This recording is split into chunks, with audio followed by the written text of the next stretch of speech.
make sure we actually are live before I start. It's a fun tradition that everyone enjoys, especially me. Just gonna wait. I think we should just go. Thoughts? That's fine. When you do a live show, George, you can do that. Okay. Because I don't think it is live yet. Okay, it is live. Great. So, hello everyone, and welcome to the Survivor Maryland Major Conflict Episode 9 live show. We've got some incredible guests this week. I'm your host, Anders. I hope you enjoy seeing me. You'll get to see me so much more. With us, unfortunately, we don't have Erin this week because she works for the DNC. So, as you can imagine, not have her here. So sad.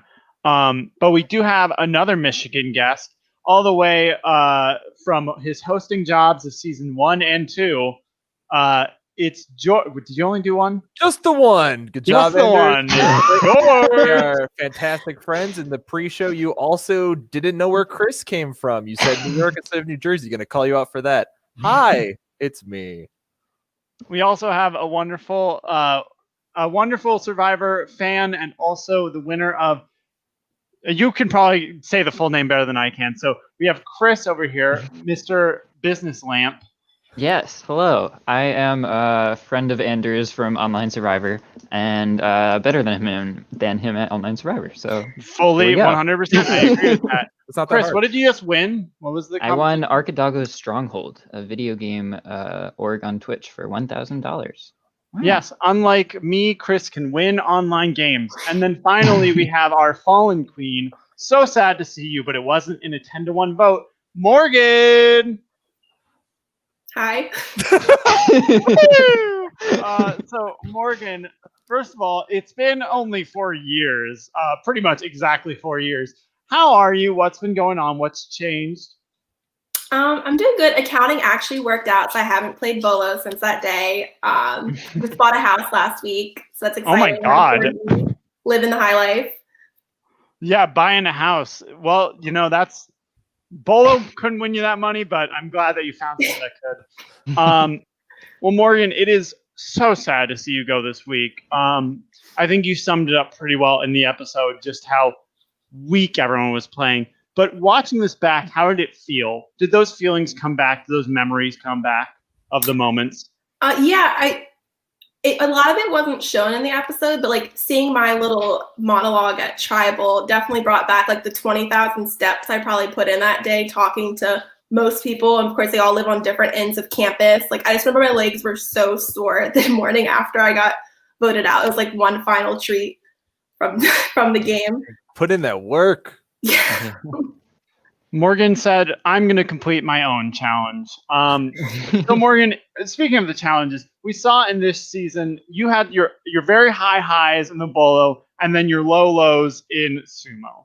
Can you go a little deeper into sort of the challenge performance? I'm just like despite wearing athleisure almost every time you see me on camera, I'm not athletic at all. I'm just like to be comfortable. So like, I kind of already knew going in. Like I was surprised week 1 that Jasmine and I won that Steal the Bacon match. Like that was like very out of character for me. Like I can barely pick up like a 5-pound dumbbell or even like my corgi. So I'm not very fast. Like I didn't have much hope for myself in any of those challenges anyway. And you never played Bolo before, right? No, actually, that's my new talent, I guess. She just figured it out. She weighed the balls and she threw. She got into a rhythm. Let's talk a little bit about the strategy of this game. You started off the season with Jam, or the Tape Alliance, rather.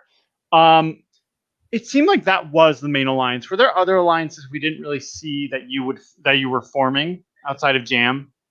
Not really. I definitely tried to be cordial with everyone, but I'm a very loyal person, and it's hard once you start getting too many people because like it's not realistic to have this huge alliance because like there's going to be fractions in it. Like Jam was comfortable because I knew like you saw we told each other everything and like you knew that person's never outgunning for you. Like we never had any of those weird final 3 talks that people have early on. Like it's just more of a okay, like I picked my people and I know I can rely on them.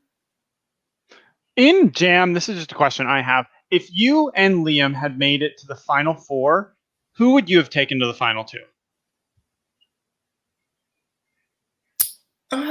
So Liam kind of came in through Jasmine, and at first I was like, okay, like whatever, it's Jam against the world. But then I actually ended up really liking Liam after like we met a few times, because we met as a group and I'd met with him individually. And I also really liked that he was also kind of like team get Santi out, because that's kind of the team I was on, whereas like Angie was kind of working with Santi, as we see. But I still don't know, because I think so much would have changed like in those next, what would like the 7 or 8 tribals. So it's like hard to say that early on. Yeah, Jam did not survive many tribals. I think only really 2. It's so sad. It really is. Let's talk a little bit about the swap, because that was a big moment for you all. You come into the swap. You have a majority. It's Jam. All of you somehow still together, and Santi.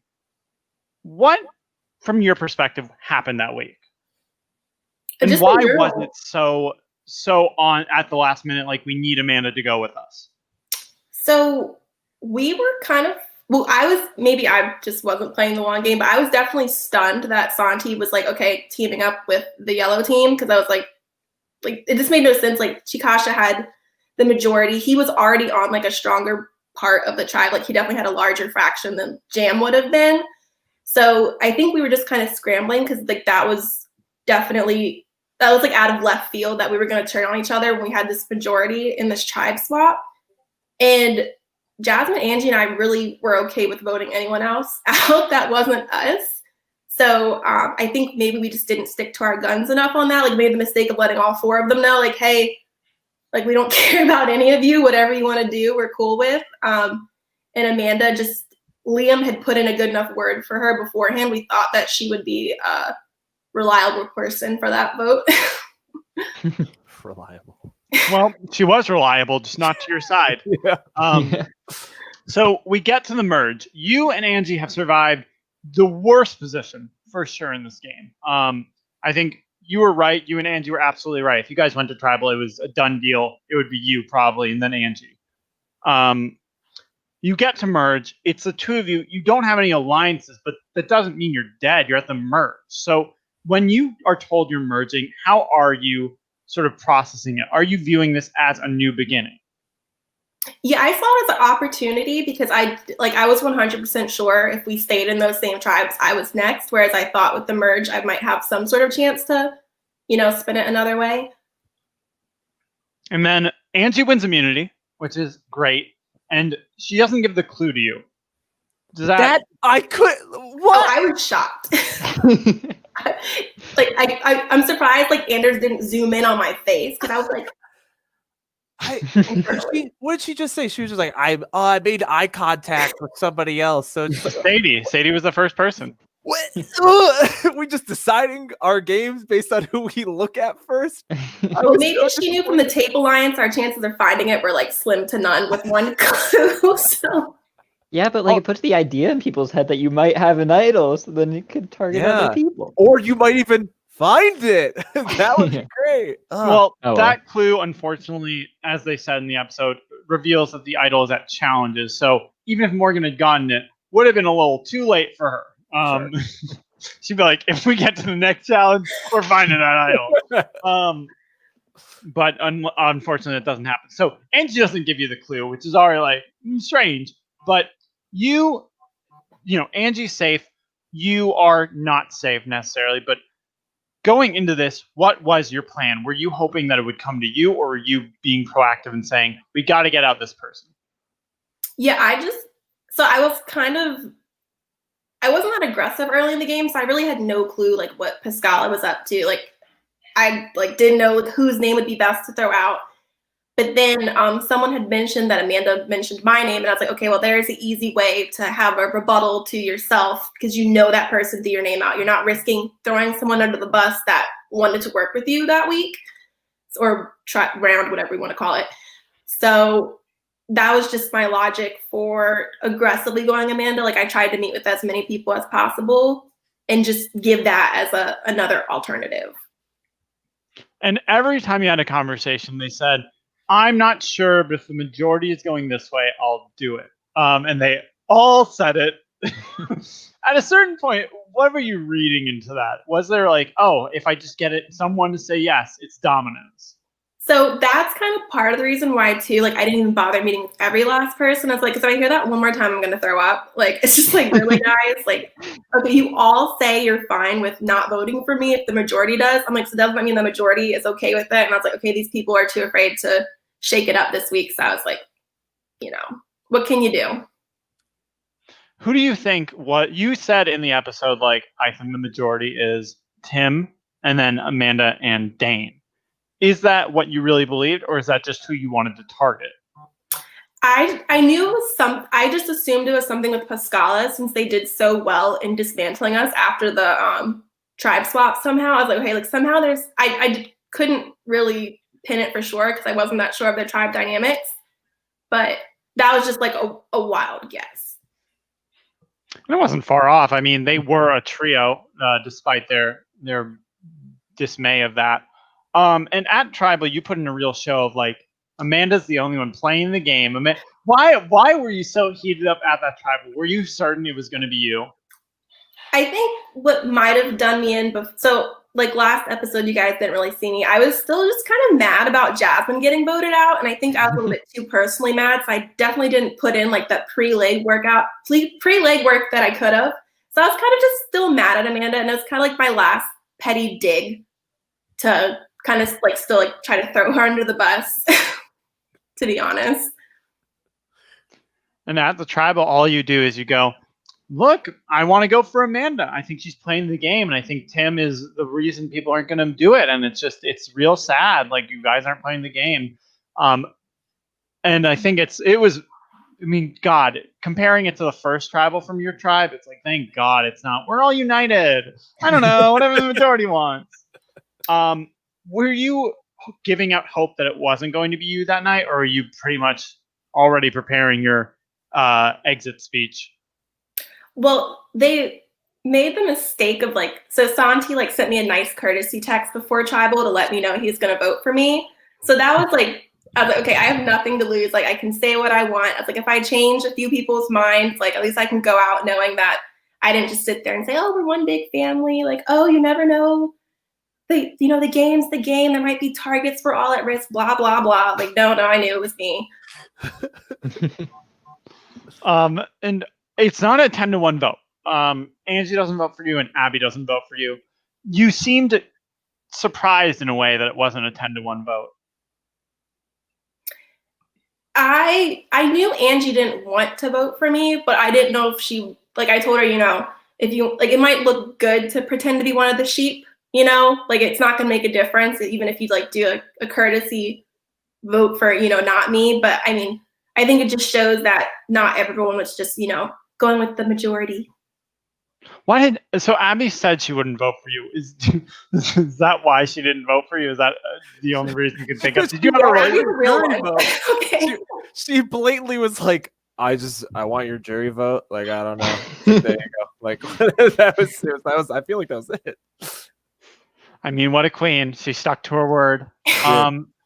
So Morgan, looking at the episodes, what is something you wish you could have done to change your game? Been more active earlier on. I think I was too comfortable on Shikasha in Jam. I mean, I was never one of those people. I saw in the earlier episode, everyone's like, yeah, we gotta get Josh out. I don't know why there's so much anti-Josh, but even though I wasn't gunning for Josh, I knew that if Shikasha lost another challenge, it was probably gonna be Josh.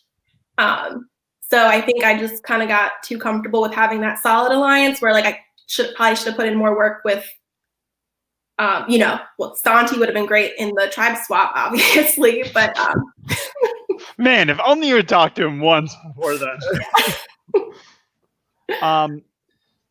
That's definitely fair. I think that's a hard thing to know when you start the game. It's how active should you be? You even said in your exit, I thought we'd meet once a week, do a challenge. Turns out a lot more than that. But you definitely got your groove at the end. George, Chris, do you guys have questions for our queen? Yeah, I have one. So after the Jasmine vote happens, does Amanda come to you with any sort of explanation, or is there any attempt to rebuild the bridge there between the two of you, or is it just you never talk again? I think she did, because I want to say, I think she did say, aside from just in her confessional, that she flipped it from me to Jasmine, because I think she did just want us to know that. I guess I just still didn't get any points from that, because I was like, well, you could have flipped it to Santi, Tim, Dane. So like that didn't really do anything for me. Yeah. She said, I voted against you, but it wasn't you. And it's just like, okay. Thanks. Wow, you put me in a minority position. Yeah. It'll be you next time. That's fine, right? I had a question too. So in terms of going after Amanda, was there anyone else trying to put like work in for you? And like I know I'll have a lot more to say about this later, but I feel like maybe a problem was that you had like the most work possible done, but it was only coming from you. Was there anyone else going to bat for you this week to like go against Amanda, or was it just literally all you? Like, did anyone else have your back? Because if someone was going to pull the trigger, they needed someone else to say it, and no one else was saying it. So did anyone? Did Angie? Like Angie, I'm sure whoever she talked to, she tried, but I feel like she was really inconveniently busy that week. I don't know, but like anyone she talked to, like she definitely would have gone to bat. Like you saw, she told Santi that she didn't want to vote for me. Like she wanted to go Amanda. And then, Abby never really filmed. So I don't know if she existed. You mean, yeah. Yeah, Abby, she's convincing, but I don't think she filmed with anyone. So who's knows? I love every scene she's in, her hand is in her pockets. Do you notice that? She's like the chill. She's just like hanging out. Like, she's just here. Whatever, man. Like it's pretty crazy. I'll take. Yeah, we should go for Josh. I don't know. I don't know. She's an aspiring bad bitch. Yeah, I can't even speak to that. I think it is Angie, but Morgan, you talked to basically every single person, so I think like Angie going to do the same probably resulted in the exact same thing happening. Going like, oh, if the majority's doing it, which they could have, they just didn't want it. They want to watch that vote, whatever. Yeah, I mean, like, I cut out a lot of this because it was unnecessary, but Doug, for weeks, your name was in his mouth. He's like, I don't know, Morgan, never talked to her. What's she even doing? Is she playing the game? I didn't know we were all supposed to like call Doug every day. Like no one told me that rule. So I think that kind of put me at a disadvantage. Come on, Morgan. You don't wake up in the morning and go, I got to talk to Doug today. There was a really funny confessional that I did cut out, but it was like when you guys were naming, trying to come up with names for the tribe, you said we should be the cuties. And Doug literally went, so we're sitting there trying to come up with a tribe name. And Morgan, of course, goes, what about the cuties? Can you imagine? It's like the final six. And just goes, all right, welcome back, cuties. Okay, but that's still better than Zachu.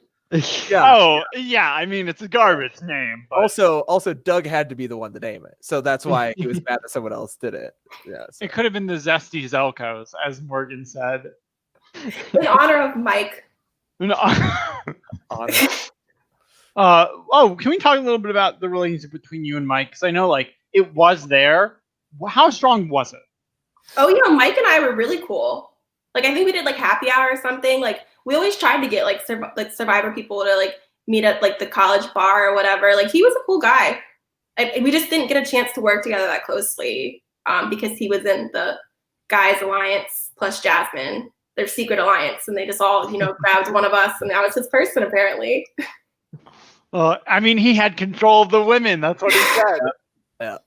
Oh, what a what an epic tribe name. Oh no.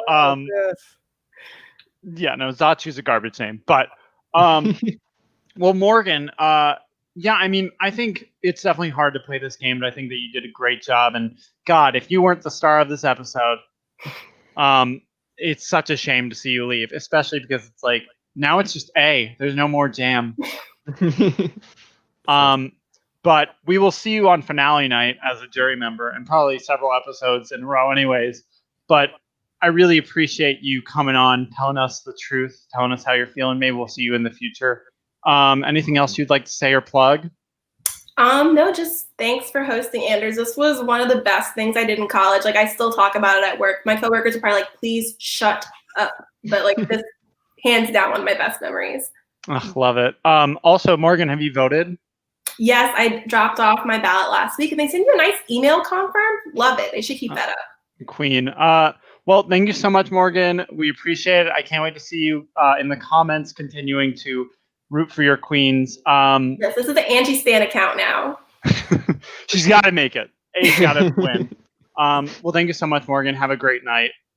Thank you. You too. Bye. Nice meeting you. Bye. Oh God, it's so no. sad she's gone. For 1 week we had more women than men. Oh well. Oh well. Let's talk about the episode. So give me your initial thoughts. It's just sad. It's a sad death march. Yeah, no, I don't know. I just keep like holding on to hope, like, oh, maybe like Dane's gonna realize something and like figure out a plan, or like Amanda's starting to like figure out the power structure a little bit. But then I just think about like how everything else is structured, and it's like, oh no, oh no. Yeah, I mean, I love these. I do really like these types of episodes. A lot of people might not, because it's like, oh, it's just an obvious boot and something happens. But like, this is really where you get to see who is really thinking about things. Like, you did honestly get some Tim and Amanda thinking like logically and like really forward thinking, and like it was really cool for that like 5 minutes. But even during those 5 minutes, it was like, okay, well, people are cognizant of it. So And like, then they both go to talk to Doug about what they should do to get rid of him. right. I think it's just like it's a setup episode, basically, right? Like, it's, I mean, people made some really dumb decisions, but you love seeing those dumb decisions because you can wag your finger at them after the fact and be like, we know better than you. So I don't know. I thought it was interesting. Also, Anders had some of the coldest deliveries of any Survivor lines I've ever heard of. Like, we are merged. Drop your buffs. Or when right after the tribal, you were like, you will have a decision to make later. And then Morgan just walks out. I was like, whoa, dang, dude. Right. I was pissed. You were if you guys think you're tired having to watch it, imagine living it. If you're wondering, why does everyone wake up and just talk to Doug? Imagine having to do 12 confessionals where everyone goes, Doug's really good. And then you go, why do you say that? Are you sure? Anders rigging the season confirmed. Oh yeah, you know me. I'm really rigging the season against Doug. He's having it so hard. Yeah. Also, to be fair, the tribe was like, I was like, you're merged, and they're like, woo, like, okay, guys. What? It was the word. That's my first note I have. Is just, we're merging. Like, that was it. What? And then there were some confessionals where it was just like, you know, I was actually really excited about merge. It's like, you don't say? Like, what, isn't that what you're supposed to feel? Like, you've made it to merge? Like, well, I feel like Tim would have been the most emotive probably, but he had his mind other places. Yeah, so yeah. I don't know. Yeah. It still didn't pan out for him. Yeah, no, sadly no. No. So we get, let's start with the beginning of the episode. Mike is gone. Boo hoo. So sad. We do miss our king, but it's okay. Chikasha, garbage. Who cares? Let's get to the merge. What, you want to talk about the Chikasha tribe? Fine. What are we thinking about this? I don't know. It was just, wow. That was really strong. I mean, Abby feels good with everyone there, and not Josh. We know this, which is weird, but yeah. I mean, we agree. We get it. It's just weird that Abby feels so good with. Yeah, I don't know. But yeah, she was on the wrong side of the vote. Yeah, but hypothetically, Josh probably would have been the next one to go, right? Like, if that tribe goes to tribal, yeah, because. So I mean, she's not wrong in the. Especially if if Doug has both the idols, yeah, he knows Josh doesn't have anything. So yeah, I guess right, because then a solid 4 of Doug, Sadie, Delaram, and Abby. So I don't know. Cut her a tiny bit of slack there. Look, I think Abby's got a right read there. She's not the next one to go. That very next one. And then she has half the tribe, so like she's not the next one to go too. She makes the final 2 of that tribe. Hot take. Anyway, continue. Look, I know we're really shitting on Abby, but she's gonna be the top 2 of that tribe. Yeah, For sure. When she and Delaram double idol dug out, exactly. they're like, "Yo, we stole this from the." Okay, so Yeah, we get anyway. to the merge. Fan fiction. And we get confessionals from Angie, Morgan, Delaram, and Abby. Bad bitches only for these confessionals. Mhm. We get to the merge. They come up with a tribe named Zachu, which I know it's a garbage name, but it's not the worst Maryland name I've ever had to encounter. All right. Yeah, no, it could be a lot worse. It could be gay squad. Random syllables, a solid C-. I mean, last season they literally just picked letters, and it was the first 3 were G-U-N, and it was like the gun, and it was Gunya at the end. But like, what a horrible way to start a tribe. You gotta get that Who picked American the vibe. N? America. But yeah, Zachu bad, but it's not. There was another Survivor Maryland season. I didn't host it, where they came up with it's like Sway Hype, which are both of the houses from TikTok. Oh, which fantastic. it's awful. Hearing that, I was like, And that season is never airing, correct? Never airing. Not if I have anything to say about it. 25. They really said there is coronavirus, but what if we make it worse? Oh, I did have something to say. Like it happened right before the merge, and I'm still confused about this because I feel like this happens with other people too. Maybe not as much so with Santi and Doug at the moment.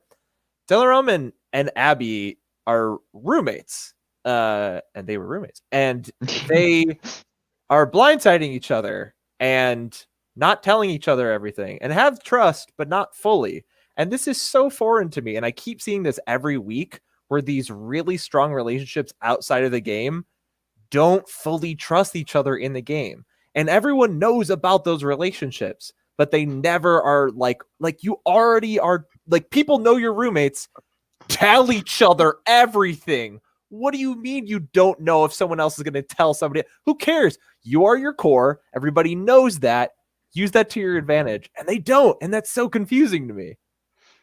I think Abby did know it was going to be Mike that week. And she still just didn't vote for Mike. Or, yeah, because it was like, I'm not doing it. But I don't think Delaram blindsided her 2 weeks in a row. Okay. I think you're right in the first one. Like, why did Delaram not tell Abby? Like, to blindside Liam, sure, but like, your roommates. Yeah, it's so interesting. Like, if the roommate situation was fake, or sorry, not fake, people didn't know about it, then like, okay, maybe you can hide. What are they, fake roommates? They told everyone they were roommates, but they're not. What a tricky play! No, what an awful strategy. But if they weren't public roommates and they didn't tell each other stuff, that's understandable.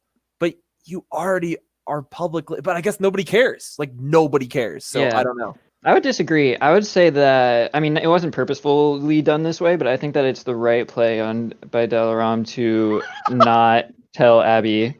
Okay. Yeah. No, Maybe no. Situationally, with who we're talking about, maybe that does make a difference. No, I just mean like being able to show, because if she's able to maintain the trust no matter what with Abby specifically, because Abby doesn't seem to care that much, but like it shows to Sadie and Doug that they're her priority, right? So it opens up those options and like would hypothetically make her a more like open player to have different avenues to go down rather than just being targeted. And then if the pair is targeted, now Abby will be targeted. That's so true. I think it's the right play. I don't think that much logic was put into it. Okay, all right. That's what makes it funny. Is it's like Delaram, queen of not making the decisions and still winning. I just love her so much, though. She's so great. I mean, she's an absolute sweetheart. Yeah. Oh yeah, what a queen. Oh, there's another scene that actually happens with Dane, Sadie, and Doug. Another Doug conversation because, of course, if anyone's going to talk, it's got to be with Doug. But we get, I think, a pretty interesting insight. Sadie and Doug, between the two, Sadie is the one that's a more apparent threat. And she's aware of that. And she's like, why? It's obvious Doug should be. And Doug's like, I'm happy that it's Sadie. What do we think about that development? And how do we think that'll affect as we go forward. I think that, I mean, the ideal case scenario is that Sadie realizes it and then like takes the step in advance, right, to shift the target elsewhere because she's going to be the end game target. I don't know. I think it's a result of Sadie being a lot more. I mean, in the meetings that we've seen, like having the notebook out, writing things down, like being the vocal presence in the alliance meetings and pushing the agenda in a more direct way. But Doug also does that. So I don't know. I think that that's probably why she's more of the target, and she does a lot more like going to people rather than having people come to her. I don't know. Yeah, it's interesting. Normally you see the reverse with this whenever there's like a duo of like a man and a woman. It doesn't matter how like intelligent or strategic the woman is, the man is always viewed as the threat. But this is the reverse, and it's kind of cool because it's like giving her credit. But at the same time, I really do think this comes from Doug. And I do think that, Sadie isn't doing herself any help with how she interacts with people in these group meetings. But like Doug is literally building the ladder of power and structure here, and he's constructing it. And everyone's like, good job with the ladder, Doug, as they climb up it. But at any moment he can shove it down. Whereas Sadie's like at the top of the ladder, and everyone could see that. They don't like that. But Doug is the one they should be worrying about. And I agree. I think Sadie needs to realize that she is now somehow a shield for Doug. And Doug having a shield is crazy to think about. Like, unbelievable. He already has enough power. I love the idea. It's like, finally, a woman is getting credit. Except in this situation, we want Doug to go. We want Doug to go. Bring back the sexism. Get rid of him. But also the fact it's like Doug is the one being like, Sadie is kind of a threat, isn't she? Also, Dane's back. Dane train, baby. Dane. Yes, Team Dane, baby. Team Dane. He's here to say, I am going to play the game, and then doesn't reappear for the rest of the episode. Look, Dane is a slow build character. He had his arc where he didn't trust Eric, works with him, and then betrays him immediately after. And now he's back to say, I'm here to win. Every time I watch an episode, the first thing I think about when I see Dane on screen, I'm like, all right, finally, like, he's gonna do it this time. He's got, like, I don't know why I have so much trust in this man to do something, but he won't do it. I don't either. Yeah. I don't know why you have so much trust in Dane. I don't know why I like him so much. He's nice. A competitive Smash player. He has to have the cutting edge victory in him, but you're right. Yeah, I don't know. Ugh. So this was one of the worst challenges that I've seen in this memory. Like, incredible work. Some of it's my fault. I think that I could have done it slower and easier in the beginning, but also like, I think these people were just not there in the moment. But Queen Angie, dominates, takes this immunity. Thank God. Yeah, thank God.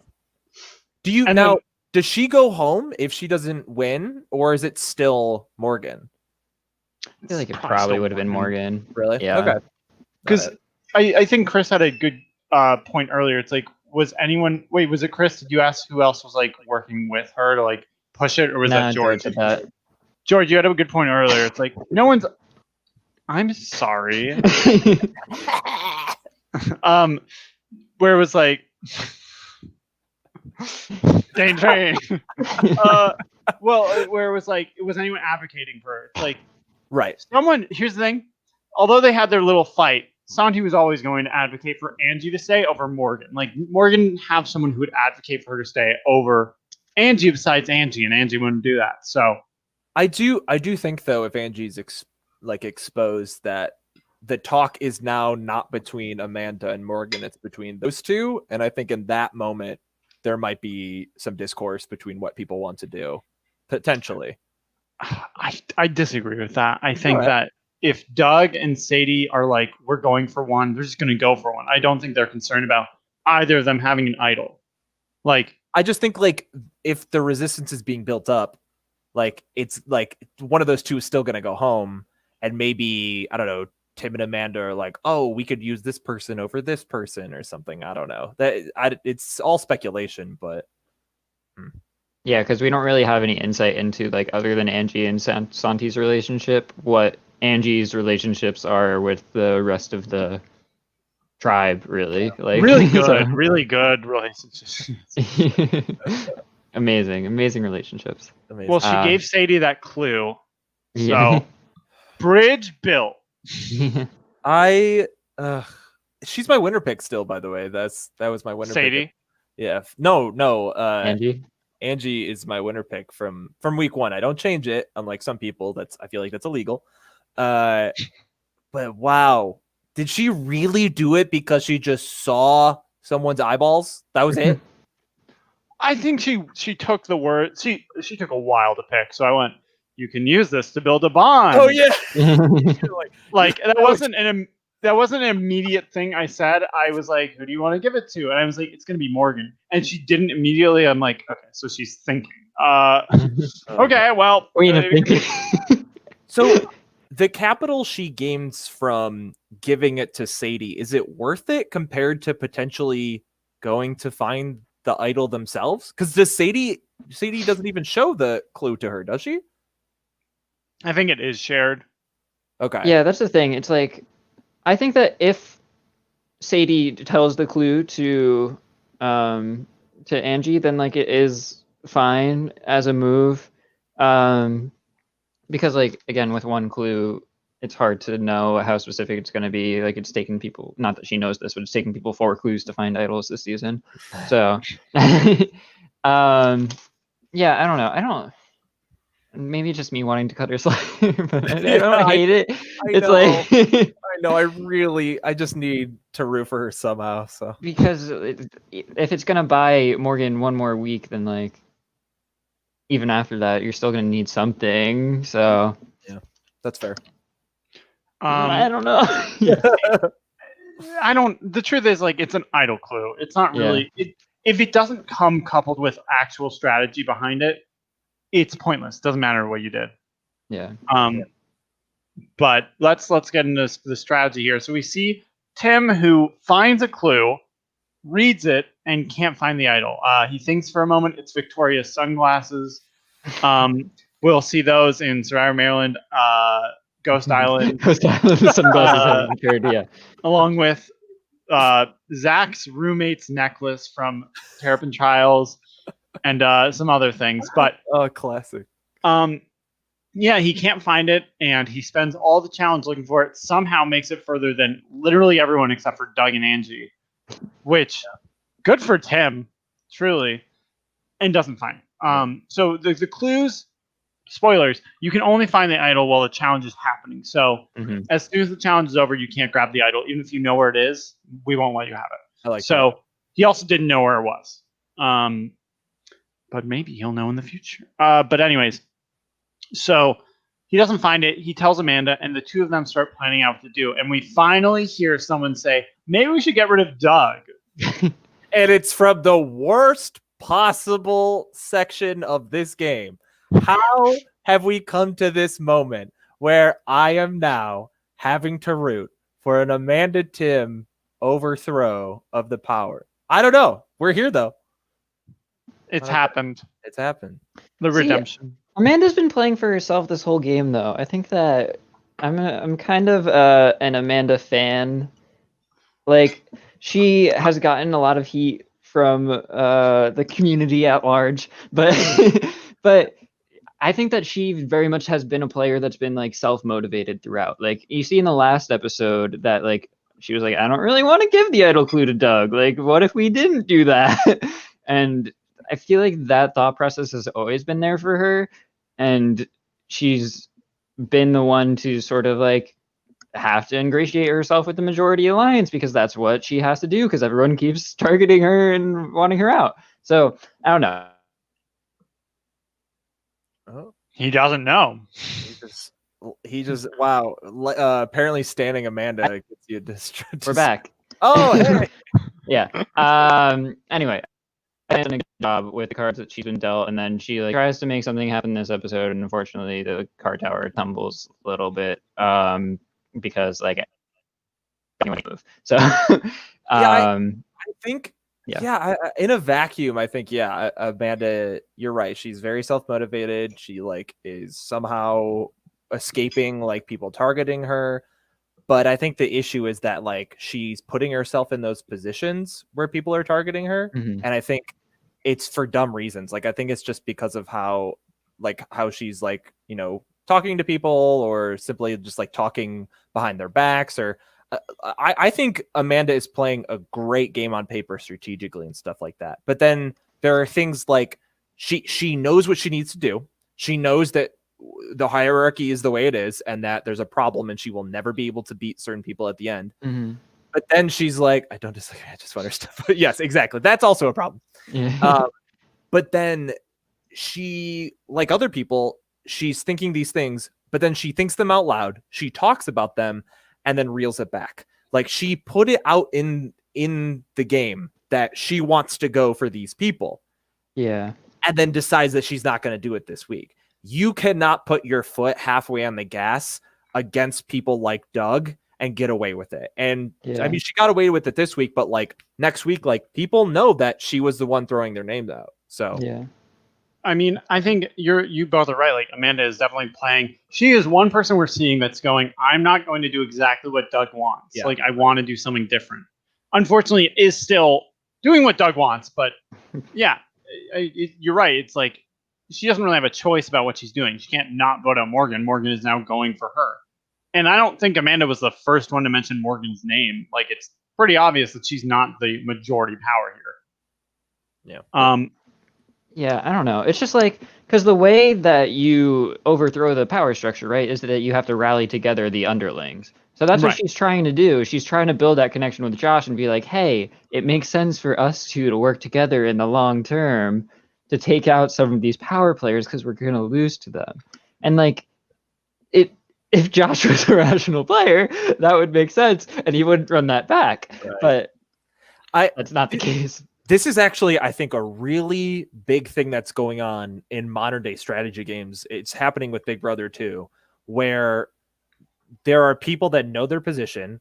They go to rally those underlings, but they do it in an objective way where they're like, hey, we need to do this or else we'll lose. But they haven't built the bonds with them yet. Yeah. And so because they haven't built the bonds with them yet, those people are going to go to the people that they already have bonds with, who are the people in power. And then it's just a cycle of, Kaser talked about this season of Big Brother. Sorry, I have to bring up that shit stain on America, but that's how the season worked out. Was Kaser had a great idea and he understood that all the information was funneling back to the power, but then he went to those underlings after they had already built bonds with other people. So I feel like Amanda has the right idea, Tim has the right idea, but they're going to these people telling them to target their friends, and they need to become friends with them first before they do something like that. Yeah.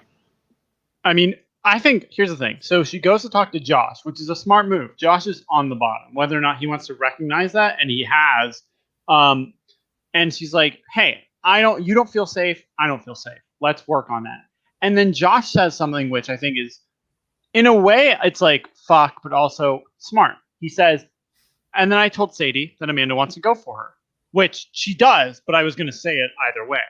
It's smart because, you know, Josh is clearly on the bottom, and all he has to do not to get voted out is not be the next one on the bottom. Yeah. It's just like he needs to build a resume at some point, though. Like if he's just like consistently staying one above the bottom, that's not how you're going to win the game. Like, and you might even get picked off before you get a chance to win that game. Because one time you're not going to be one from the bottom, you'll be at the end. So I don't know. Fully. Yeah. But we do. Yeah. Go on. I was gonna say, let's talk about the Halloween party if you want to talk about that. Well, let's talk about the Halloween party. Let's talk about those costumes real quick. Delaram is Lilo. We stan. Everyone else. Yeah, I played in an org this year, and we had to be anonymous for the first 2 rounds, and I was Lilo, so I was like, let's go. Delaram continues to be my fave. Another reason to stand. So happy. Sadie as a baby. Oh, didn't like it. This is just so collegey. Everything about this was like, I mean, yeah, it's a college party, but it was just like everything they were doing was like, these are not good choices at all. And it was, oh man, was it Amanda and Tim that were sitting on the bed? Who It was on the Amanda bed? and Josh. And Josh, yeah.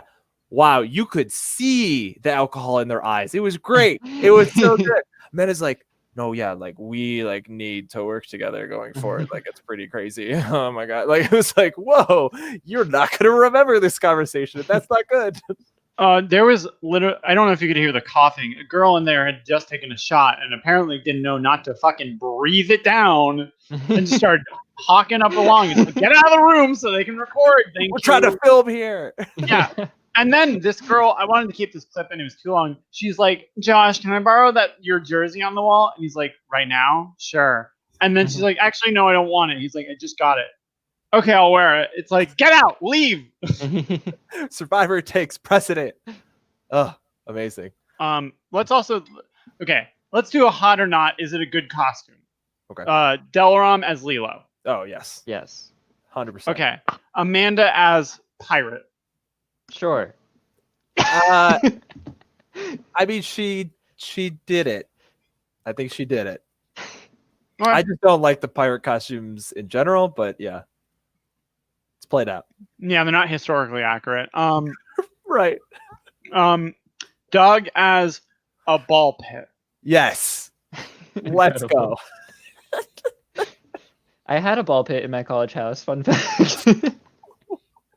Was it a frat? What? Ew. No, it was just an apartment or like I don't know. That makes it off-campus worse. house with 4 What was people. that? Oh, is this DashCon? That's disgusting. My roommate held a fundraiser because he went to Chipotle so often that he got like the highest reward. So he got like a feast, and he raised money to get a ball pit for our house. And that's what Those he raised feel money for. very unrelated. Anyway. Yeah. And No, he Did he really raise wanted a money ball through pit. the feast? yeah. So we got like a baby gate and like set it up in the corner and then filled it with ball pit balls. And that's what we had in our home. All right. Okay, anyway, continue. I'll say it. I hate that costume. The like touch my balls or whatever the fucking line is. It's just like gross. Just get out of here. Yeah. Do you need to be from Maryland to be here? No, these people aren't. I'm Woo, from New York. Maryland. yeah. Maryland. No, we welcome all people except for Michigan now. Wow. So anyways, Sadie as a baby. Yes or no? No. No. Who's watching right now? And then there was Chris as a chef. I win as a chef this year, so I kind of have to give a nod. Although I was a barbecue dad, so not really a chef. My name was embroidered on the. So you weren't a chef. You were not a chef at all. You're a You gourmet were- chef. Of Yeah, barbecue. And then Tim, I think, was an angel, and I think that Bob was supposed to be a halo. I'm okay. It was garbage. Yeah, Mama, so- it was garbage. He put Maybe on next cargo year. shorts and a white shirt and said, I'm an angel. Baby, no one in heaven has cargo shorts. Get out of here. You know damn well you go to hell if you wear cargo shorts. Anyways, so Halloween. Josh throws a Halloween party. It's also Micah's house. They're roommates. Whoa. The third roommate pair that we never talk about. And yeah, Amanda talks to Josh. Josh immediately at that party tells Sadie and Doug that Amanda threw out her name, and Sadie's pissed. I mean, it's just like, again, it's also just not the time or place to like release the information that you want to go against like the biggest threat in the game. Like everyone is drinking and everyone is there, and you're talking to the people that should not know. It was a mess. Yeah, that was bound to happen. And they're at the party. Yep. Yeah. But you know what? I know that if I was there, I'd be kind of in Amanda's shoes. You know, you like have that adrenaline and you just want to talk game. And I feel like every Right. time I see these parties in College Survivor, like it's just this natural environment where you want to be sneaky and like go into corners and do that kind of stuff. and you want to record it because it's exciting. You know it's going to be put in, you know? So I don't know. I get it from Amanda's perspective. Plus, like, when is she gonna see Josh alone again? That's right. Yeah. Yeah. I mean, I think she probably should have done less. I want to vote this person out more. Let's just talk about who we trust. Or rather, I want to trust you. Let's get to know each other. Well, let's take a shot. And then choke on camera for fucking 30 minutes. Right. Or get everybody else drunk and get them to reveal that they have two idols. And So then we hear from the Doug, Sadie, Santi, Josh. Okay, if we're gonna cut anyone, it's gonna be Amanda, and we should go for Morgan. It's the easy vote. How do we feel about that group of 4? Do we think that group of 4 is sticking together? Do we think that is the majority 4? Where are we thinking? Who is it again? Who are the 4? It's Doug, Santi, Sadie, and Josh. Yeah. I mean, Josh is the odd man out there, but at the same time, I don't know. All the 4 strongest players, baby. I just also feel though, like Josh continues to be the constant pawn that everyone wants, though. So as much as I want to say he's like not as ingratiated with them, I mean, he might not be on surface level, or he might be on surface level, but not, super deep down there. So that's not a 4. But that is like those 4 will go together. Santi did list that 4 plus Angie as his 4 that he wants to take to the end. That is so true, at least from Santi's perspective, that is his 4 that is going to be in the end game. Which is interesting for like, I don't know, like Tim to not be included in that, and how Doug's, because really this is just like how Doug's going to manage all these different relationships and which ties to cut first. So I don't know, like I do think that 4 has a solid chance to make it to the end, because like the fact that Doug can't really go against Santi, and then Santi's going to want Josh there, means that 4 is going to hold a lot of weight, I think. And we also did hear this episode a couple of times, like Santi. So we'll see, of course, how that all works out. We then see Morgan and Angie putting in some work. Morgan talking to Doug and Santi, and then Angie doing the same.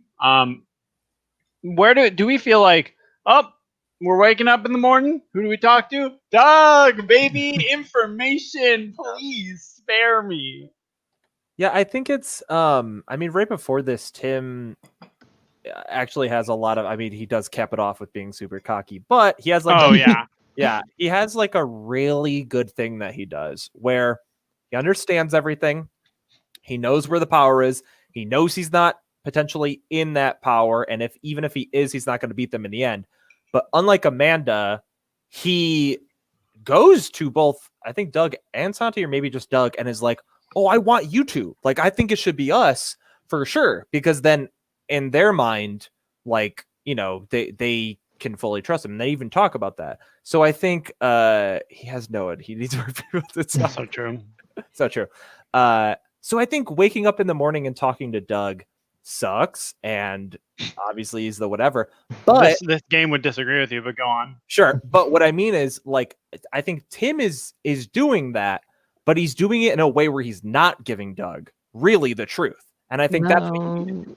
Really? No, because he says that he wants to go to the end with Doug. I thought he said he didn't want to. No, he said that he recognizes that Doug, Sadie, and Santi are all big threats, but he can't betray everyone. So he decides that he'll betray Santi and he'll betray Sadie, but Doug is the one that he'll take to the end because he'll have the better relationships. Well, then never mind. Yeah, sorry. Jack. I thought he grouped Doug in with that, and I was like, "That's genius." He did, like, momentarily, but then he was like, "Yeah, but you know what? For some reason, I can't betray all of them." Everything I said. Jack had a really good quote when they're talking together, and Tim goes, "So, how are the winners usually determined?" And Jack Connors went, "If you have to ask someone how you win the game, you're not going to win the game." And it's like, girl, how do you not know? How do you think someone wins a social game? Read a book, watch an episode. I thought it was a ploy, because at that point I had thought he was playing Doug. Honey, no. Don't give him that much faith. Plan. Damn it, Doug. Oh, y'all really go, this is a mediocre white man. He has to have more to him. Sometimes they don't. Look, I wrote down this episode. I'm like, Listen. Tim coming out of his shell. I thought this was different for him. Never mind. Forget But it. Tim's not gonna with win. Tim's gonna. This is the beginning of his winners edit. And Doug says, "I said, oh, it's the person who can talk the best. So Tim, you're gonna win." And then Tim's like, "I will win." It's like, I mean, in one hand, that's not wrong. Obviously, like if you can't speak to your game well, you're gonna lose. But also, if you have no game to speak of, it doesn't matter how well you talk. Yeah. I see Tim at the end just like saying, I was a funny guy. Dane Tim. Dane Train, he's Yeah, coming in. and Dane wins. And Dane takes Tim and Dane wins. Lock it in now. Locking those lyrics. Yeah. I don't know. Like I think the way that I have to shift my like viewing of this season is less like getting mad at everybody else, but more so just being impressed by Doug with everything he does, right? Yeah. So like the fact that Doug is able to frame the conversation in that way, that Tim walks away from it thinking that he's going to beat Doug in the end, like credit to Doug, obviously. Like that's basically the moral of every episode that's going to happen from now on. It's just like, okay, these are the things that everyone needs to take notes on in future seasons of Survivor, like how to manipulate people who like are a level below you in terms of gameplay, like just making sure that you understand where they're coming from and how to navigate it and take out the people that are coming after you.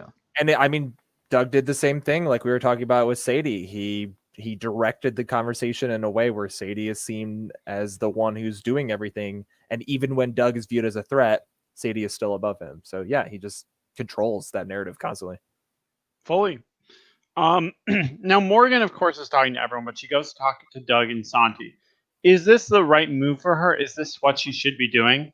And Angie says in her confessional, look, Doug is a nice guy. I like him, and that's obviously why he's a threat. Like, I'm not the only one who thinks this. He is a threat because of this, but I need it to be ingratiated to get that power on my side, to protect me. Yeah. I think that it's not wrong, right? Because like in this sort of power structure, like you do have to appeal to the people in charge. As the way that she goes about it probably needs a more compelling argument. Like she needs to just like make up some lie that's gonna like stir things up. Like say that Amanda talked to her. You go to talk to Amanda first, and like you make up something that she said. Like, oh, Amanda said that she's definitely gonna go after. Like she wants to vote me out this time, but she's definitely going after Sadie next time, or like something like that, to actually cause some discord rather than just being like, yeah, this person said they're voting for me, so I'm going to vote for them, choose between the two of us, keep me instead.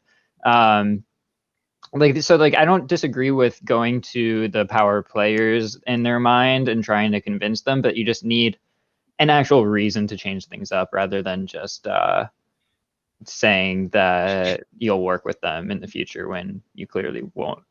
Yeah, I agree with that, because I mean, like you said, like she had a clear-cut narrative to push. Like Amanda literally talked about getting Sadie out, Doug out, like that week, and she could have really pushed that forward. Like, hey, I think you need to take her out now before she brings some troops up and does something. And I also think a big part of it, like I was talking about before, is that, yeah, I mean, she had maybe one person going to bat for her, but if it's her doing all the work, it is just a dying man's last wish. Like that's all she's, at this point, she's going around pleading for her life. If you have other people pleading a case for her, like, hey, we can use her, that's a different thing. Credit to like where credit's due. She worked her ass off and she went everywhere. Like she was saying, like I did, she had a bajillion steps, but like she should have, you know, the only thing she could have done is spread those steps among other people, but I just don't think they were there. Yeah. Because like Angie doesn't have the sway to really pull anyone. Like it's the same exact thing basically. And if Angie does more, then she's just digging her own grave.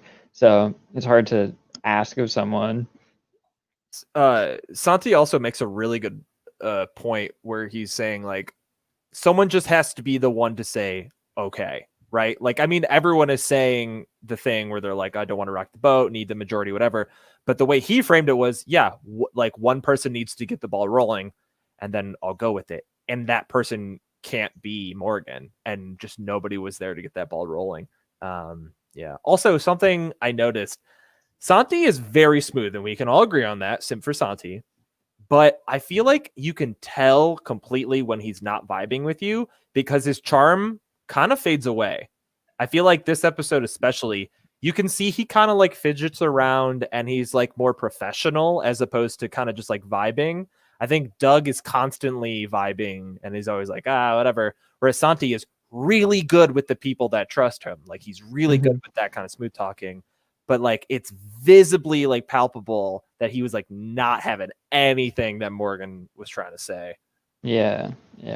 I think it just comes with being a more genuine person, right? Like, You're not a demon like Doug. You can show your emotions. no, but I seriously think that like Doug lets the facade slip sometimes when he gets comfortable. Like, you saw this episode, Doug joked with Santi about like, oh, I might make an alliance with Morgan for fun, and Santi was like, dude, what the heck? Like, Sounds like a villain thing to do. yeah, exactly. So that's the thing where it's like, if Santi realized that Doug is actually like not a great person in the game of Survivor, then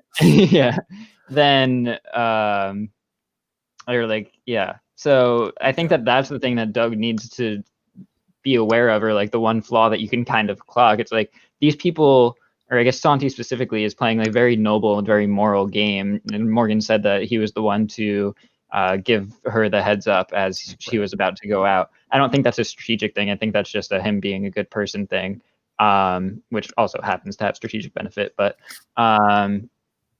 yeah, I don't know. I think that Santi is just genuinely like real with people generally. So that goes along with, if he's not going to be with you, then he's not going to fake it. So right. I think he's potentially worse at lying, but that in the long run could be good for his game, especially with jury votes. Yeah. If you do make it to the end, then it's good. But yeah. Doug wears a mask. He wakes up in the morning. He puts on his face literally, and then he goes, "Yes, I love it." And then Santi is I mean, you also see Doug's facade slip when he is in danger.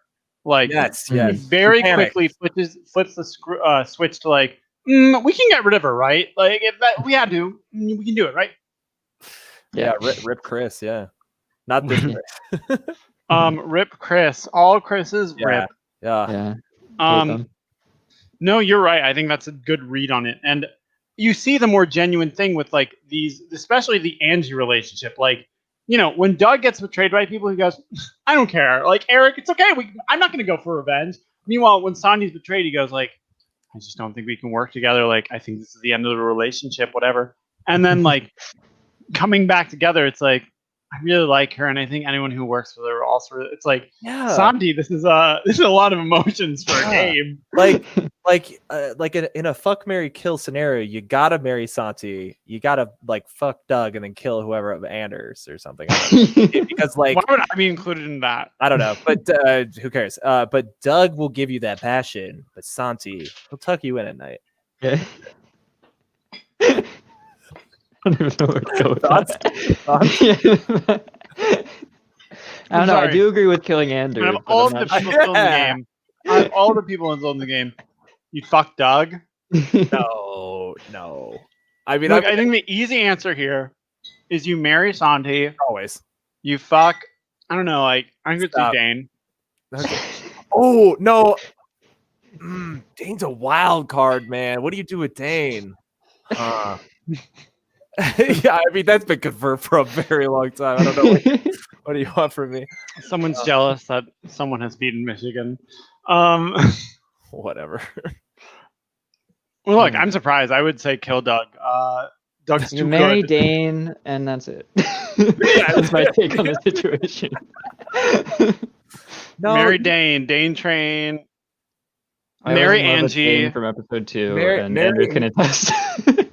Marry Angie, or Badilla Ram. Like, I feel like she would be really fun at like a beer garden, and you would hang out. And she's really fun. Yes, she is. Man, she seems so cool. But we can get into that later. Let's talk about Delaram for a little bit. She's not really in this episode because she doesn't need to be. She had one confessional that I put in the last minute. That's it. I feel like you want Morgan to be giving the speech at the wedding, though. Like, yes. I feel like she'd do a really good. Yes. Like, yeah. And Eric officiates. Sure. Yeah. Anyways, so Angie and Santi, what are we thinking about that relationship? It's beautiful. I really want it to do well. Angie needs a funnel into the relationships of the rest of the game, and Santi is that funnel. Yeah. I mean, the thing is that Santi's not the type to push an agenda whatsoever. Yeah. So it's not the greatest of options to have as your like bridge into the world. I don't know. I do hope that it stays relevant for a little while because I want them to just like rebuild the relationship before Santi sadly sends her off into the night. So I just hope that you get some more Santi Angie content of them like becoming closer again. Yeah, I think also we have this problem where we're having to like, oh, it's Tim and Amanda who are the two who are going to do this, huh? Okay, they're going to be the ones to potentially go against the group. Is that really the group? Like, love them, kind of, but like, is it? I don't know. I think we're looking at this at the wrong perspective, though. I think Sadie also has the potential to be that person, and I think Sadie has the potential to maybe link up with Angie, and I think Angie should definitely be focusing way more on Sadie than Santi, because you're right. Santi is, I think, a great person to give you relationships if he's willing to. Yeah, I don't think he's going to be willing to. I don't think Santi's actually that well connected though. Like he has his connection to Doug, and that's it. So like if Doug decides to separate, I have my little diagram that I drew. Okay. So I don't know. Like I don't think that. Right. Yeah. Okay. I don't think that Santi's actually that integrated, and that's going to become like a huge issue for him. But I think that the saving grace for him is that he is Doug's roommate, so that is a harder relationship for Doug to cut. So I don't know. I do agree with you that Angie would be much better served focusing on Sadie because Sadie has the connections elsewhere. Yeah, you're right. Like with Santi, it's almost like a second string relationship to everybody at that point. Because Santi's getting everything from Doug, and then she'd be getting stuff from Santi. Whereas Sadie, I feel like, she's really tight with Doug, but like she's realizing there's problems. So yeah, Sadie needs to be gathering her army of like people that are loyal to her and her only now. Yeah, right now, especially with Doug having two idols and she knows about one of them, she should be like, she said it immediately. She's like, oh, right. So Doug's winning this game. Like, it's like, okay, not if you have anything to say about it. Yeah, it's so funny. Sorry, just to cut in. It's very funny when people make these observations of like, this is a lot of power. Yeah. Anyways, I'm going to continue to work with them. It's like, why put the pieces together? Why do you pick up a puzzle and then say, I'll finish it later? Not important. The thing is everyone is putting those puzzle pieces together, but they love looking at the puzzle. They think it's a beautiful puzzle and they don't want to damage it or mess with it. They're too scared to put it back in the box. It's rough, yeah. But I think Sadie, I think she does have the guts to potentially do something. I think I think that Doug revealing the idol to Sadie was a misplay too, right? Because now she has the trigger, right, to be like, oh, Doug has this. He hasn't told you about it. He's lying to you, essentially. So I think that if you're going to tell like one person, you have to tell everyone, kind of, which I wouldn't disagree with fully, but you either have to keep it secret or like kind of tell a lot of people. I don't know. Yeah, and Doug's that guy too, though, that like just he wants to tell, like he wants more people to know. Like he's just like, I found it, guys. Like, oh my god, like, look how cool I am. Yeah, Doug loves the praise. Absolutely. He loves to be a little villain, but he doesn't want to own up to it. Like he'll say shit like, I want to make an alliance with Morgan and then vote her out. Yeah. Right. It's weird. This is where I think this season is heading, because if we don't have the arc of taking down that power structure and that never happens and Doug does just steamroll and get to the end, I still see a potential where he doesn't win because he does that. Like he just like kind of plays with people too much. I mean, he's a likable guy, but if everyone gets burned by him, will they vote for him in the end? I don't know. Exactly. And especially if he's, because he has to cut Sadie and Santi pretty like before the end game, really, because if they somehow win final immunity, if they win those last couple of challenges and they get to the end, they do probably beat him. So Yeah, he has to be very careful about like who he's taking where, and he does have the agency to pick. So it's just a matter of like, does he choose correctly? He's kind of Or if he even gets the chance, or if they are going to make a move first. right. Yeah, Like Doug has all the pieces right now, but is he going to be using them, or is he going to wait too long? That's a good point. I think that's the threat of someone being in such a powerful position, is that they may not recognize the need to continually work on holding all those pieces, because people are aware. People have an awareness of where Doug is. They're not doing anything now, and that's probably like, they're not doing anything. I don't have to be worried. But if they recognize it and make moves, like if Sadie starts building an army, it may be too late when Doug needs to build another army. And yeah, I mean, Morgan even touched on this today, where she was like, she felt comfortable like in her situation early on. And then so she kind of lean off the gas and got comfortable with all the pieces she thought she had. And then look where it got her. And I feel like, Doug has the potential to have all of those pieces perfectly set up, but then kind of get, especially having two idols, like there is a huge potential for him to get way too comfy and forget to do those like groundwork things. But at the same time, everyone's texting him in the morning. So does he really need to do the work? Who knows? Dane's here to start or finish what he started. Get rid of Jam. What an awful idea. The fact that Dane would step up and take out the last. Dane says, it's finally time I make a move. Let's get rid of Angie. Oh, no. Oh, Jesus. nah. Angie's got 2 more episodes in her. I believe in her. At least 2 more. Like, I said talked 2. about this. They talked about this in the episode. The idea of an easy vote is always so interesting to me. When everybody is saying this person is the easy vote, that is so misguided, because that means it is an easy vote or a beneficial vote to specifically one side of the game. And if you are just going along with it and you're just wondering like, oh, I wonder why this is easy. I guess it doesn't really, I guess it is just easy because everyone else is, and you're just going along with it. It's not easy. And so with Angie, I don't feel like it's going to be as easy, because I don't think as many people are going to want to keep going along with what's going on.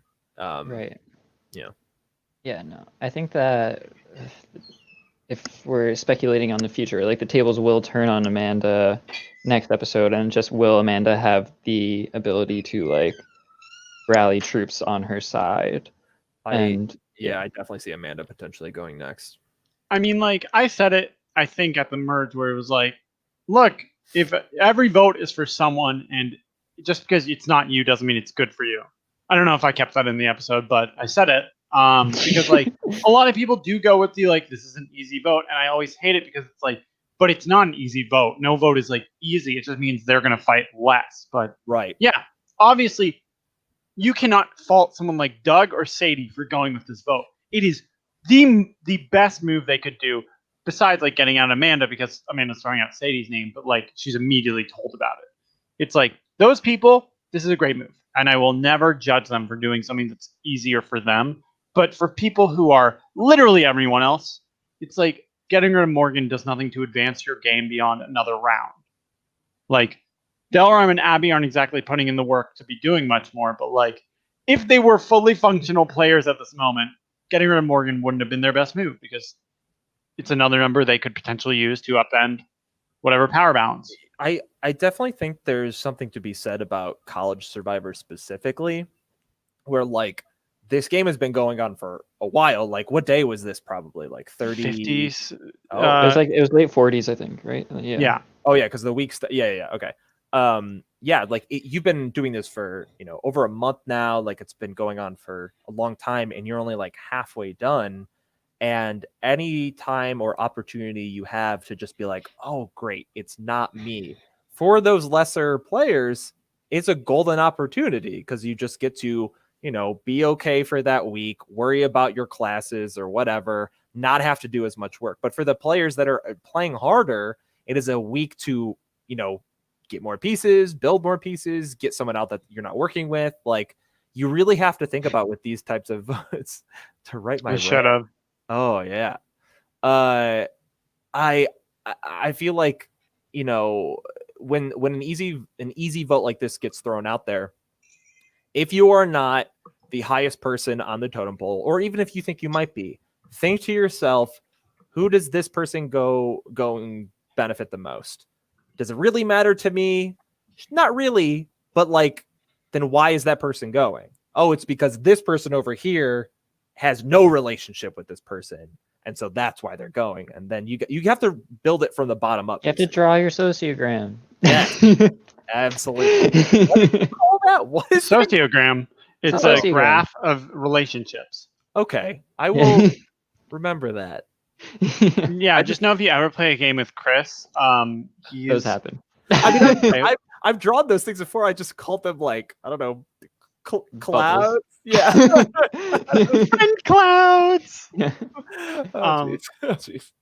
Well, I think obviously it's unfortunate to see Morgan go, but I think it was the right move for Doug, and then everyone who talked to him would just say, yes, sir, whenever you ask. Except for Angie, and because she's loyal, and Abby, because she said she wasn't going to. And jury votes. And jury votes. I want your jury vote. I Which, want your honestly, jury vote. I think she would get the jury vote. Yeah. In the I don't know, whatever. Girl, Abby gets to the end, and she went, I didn't vote you out. And she wins. And that's how she wins. She gets the one vote, yeah. She says, I didn't vote any of you, jury out. The rest of this merge is just like, oh, next round's 8-2, next round's 7-2. Always there. Yeah. Abby always throwing the vote. She gets to the end. I didn't vote any of you out. Sweep. I think Her it could first work. Doug. Sweep. Her first Doug. They go, what did you do? I said, I didn't vote for you. Oh, no. I liked Abby's confessional where she was like excited it was the merge because she was like better than everybody. I really like you her. go. Man, You believe in yourself. She gives us nothing, and then all of a sudden a lot, and I love it. Because it's a little delusional. Oh. Yeah. Abby, queen of jury management. Well, okay, so you guys are pretty certain that it's going to be Amanda next. I think so. It's probably Amanda. Yeah, I feel like the only way it doesn't, like, does Amanda rally troops? Like, who is she rallying? Who wants to, like, Josh has already turned her back on her at the moment he got the information. Right. The only way I was going to say, the only way, she can go against Doug is if, like, Sadie does something, but she specifically put Sadie's name on. Abby's not good with memory, but she is better. The first two people out of the immunity challenge. Abby, Amanda, done. Amazing. Yeah. Like, I think that Amanda probably tries to get, like, I don't know. So it's Amanda, Dane, Tim, Angie.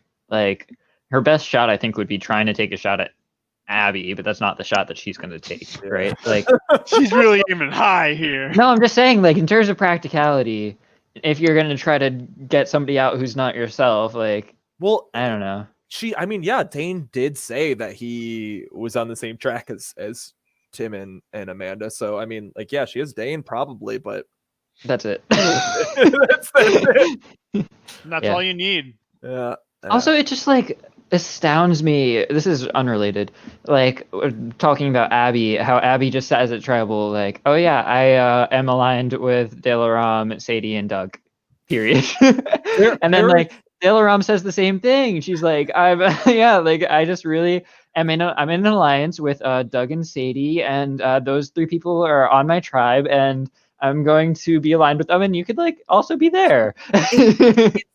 There are always these players. We just never see them this far in the game. I feel like I feel like they just like aren't fully aware of how those social dynamics are supposed to be represented in the game of Survivor, and so they think they're supposed to be open about that. Like they don't know. They think it's obvious, and I don't know. I guess all signs point to that being the case because everyone fucking talks about everything so openly, like all of their relationships anyway. So, but still, yeah, it's even at tribal council, really? Yeah. It's so funny that she mentions them all, and it's like, what about Josh? And she goes, yeah, Josh too.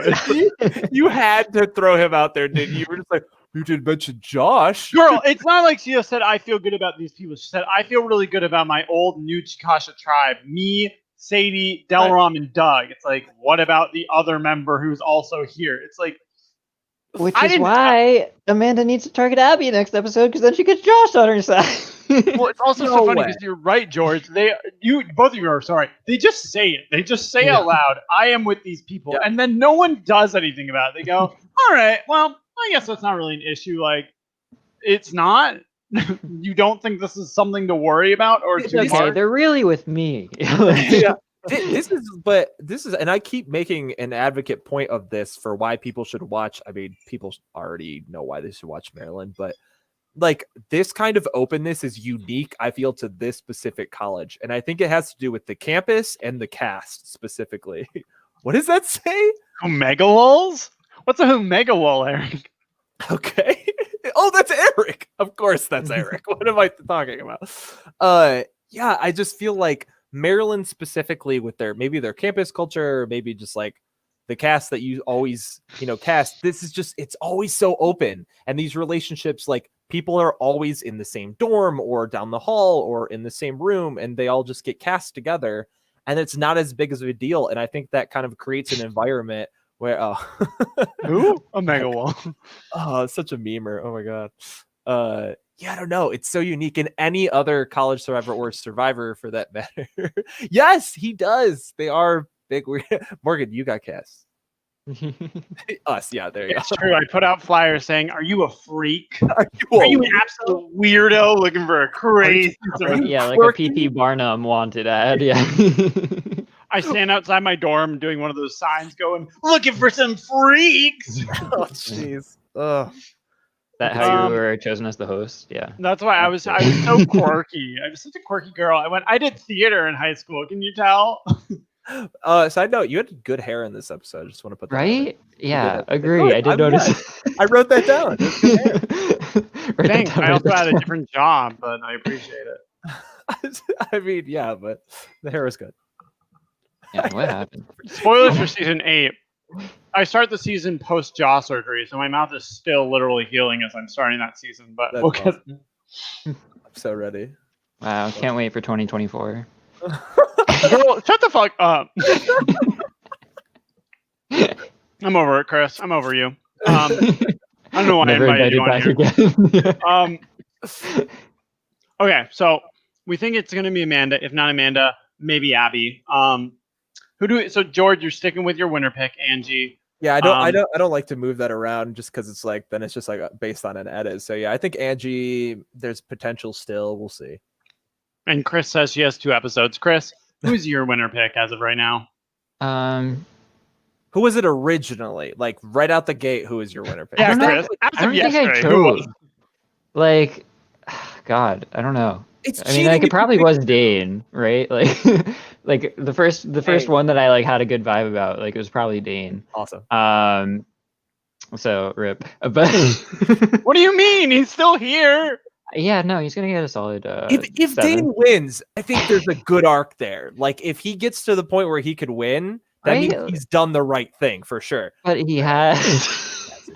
No, I don't know. I think let's go for come from behind Tim victory. This is the start of his winner. Wow, I can't believe you go from Dane to Tim. It's like, just say Dane. Like, This is such a male season, man. Oh my god. I wouldn't get your hopes up, bud. Well, the thing is, it's like when I cast these, I'm like, there are so many strong, like, intelligent, great women here that, like, I think they're going to dominate. And then, I mean, they just kept going. There's still 5, still 5 of them, but obviously, it's like it's Amanda, Sadie, Delaram, Abby, and Angie, and 2 of them are Delaram and Abby. So, how many women are there in the show, really? Don't come for my girl, Delaram. Come on. No, I love both of them. They're just Good. not really present here. Yeah. Eric's still Team Mike, and you know what? That's why you are so pre-merge. I'm kidding. I love you, King. Anyways, well, George, do you have anything you'd like to plug? No. Go vote tomorrow. Go vote. Go vote. Okay, you're in Michigan. Everyone in Michigan should definitely vote as well. Please vote. Chris, do you have anything you'd like to plug? Voting is important. Also, apply for the Genius Season 3 if you like game nights and I don't know, like weird games based on Korean reality TV. Yeah, hit me up. Yeah, Genius. so that's now officially happening in January, I believe. So I'm helping run that. Hit me up. Well, thank you so much, George and Chris, to join us. I think you absolutely filled the void that was left by Aaron. Very small void, truly. But so happy to have both of you. All right, well, everyone, thank you so much. Don't forget to vote tomorrow. If you aren't from America, that's fine. I'm sorry you're gonna have to listen to this for probably another week. Right. Way more Hopefully, than that. that's the extent of it. Who knows? Haha. Let's not think too much about it.